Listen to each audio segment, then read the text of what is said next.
2026년 5월 2일 토요일입니다. 오늘의 제목은 듣기 말하기 성례기입니다. 내 생각을 제대로 표현하는 것이 중요합니다. 중요하긴 하지만 표현을 잘 해야 되겠죠? 성경 야고보서 1장 19절 읽어보겠습니다. 내 사랑하는 형제들아 너희가 알지니 사람마다 듣기는 속히 하고 말하기는 더디하며 성례기도 더디하라. 듣기 말하기 성례기를 가르칩니다. 그런데 여기서 단순한 처세술이 아니라고 합니다. 그러니까 우리가 듣기, 말하기, 성례기를 하면 우리가 평상시 말하는 그런 것을 생각하게 되는데 그것을 얘기하는 게 아니다라는 겁니다. 주요 배경을 보면 세 가지인데 첫째는 흩어진 유대인 그리스도인들의 고난이라는 것인데 야고보서는 흩어져 있는 12지파에게 보내진 서신이라는 것입니다. 당시 기독교인들은 유대교 내부의 핍박과 로마 사회의 압박으로 인해 경제적 공분과 사회적 불이익을 겪고 있었다고 합니다.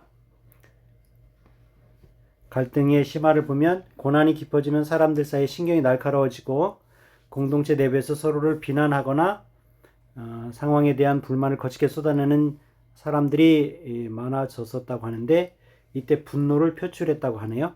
억울한 상황에 처했을 때 인간적인 분노를 통해서 문제를 해결하려는 그런 경향이 나타났는데 야고보가 그것을 지적을 하면서 하나님의 의를 이루지 못한다라고 지적한 것이 배경이라고 합니다.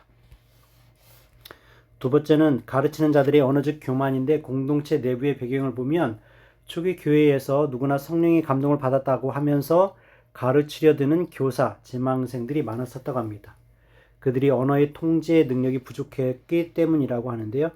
말하기를 좋아하는 사람들은 많았지만 정작 남의 말을 경청하거나 하나님의 말씀을 깊이 묵상하는 태도는 부족했다고 합니다. 그래서 논쟁 중심의 신앙을 보면 진리를 수호한다는 명목으로 서로를 격렬하게 논쟁하며 상처를 주는 일이 많았다고 합니다. 이것을 야고보가 경계하면서 말하기보다는 듣는 것을 우선하라고 강조한 그런 성경 구절로 봐야 되는 겁니다. 마지막 세 번째는 지혜 문학적 전통과 신학적 배경인데 야고보서는 구약의 잠언과 예수님의 산상수훈의 맥을 잇는 신학의 지혜서라고 불려지는 책인데 지혜의 척도로 보면 고대 히브리 사고방식에서 말을 아끼는 것은 곧 지혜와 동일시 되었다는 그런 히브리 전통적인 사고방식이 있기 때문에 그것을 얘기한 거라고 보는 것입니다. 야고보는 참된 경건이 단순히 입술의 고백이 있는 것이 아니라 자신의 혀를 제갈 물리는 절제에 있음을 보여주고자 했다는 것이죠.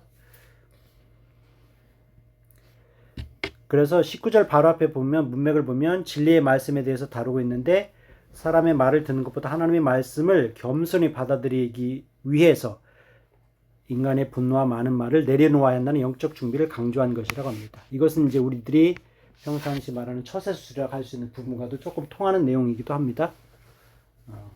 그러니까 화낸 상태에서 성경을 보면 안 된다라는 그런 뜻으로 보면 되겠어요.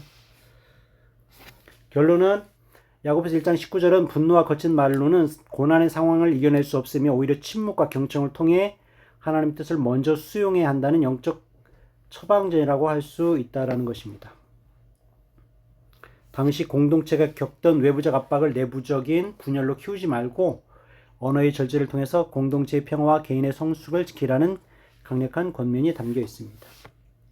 그래서 오늘은 성경에 나타나 있는 말하기, 듣기, 성례에 대해서 살펴봤지만 종교적인 배경이 있다 할지라도 우리들이 평상시 생활할 때도 일반적으로 화난 상태에서는 하나님 말씀이나 이런 것을 볼 때 은혜가 안 된다는 것은 맞는 것 같아요. 그래서 그런 면에서 우리가 말하기, 듣기, 성례기를 잘 해야 될 필요가 있다고 결론을 내리겠습니다.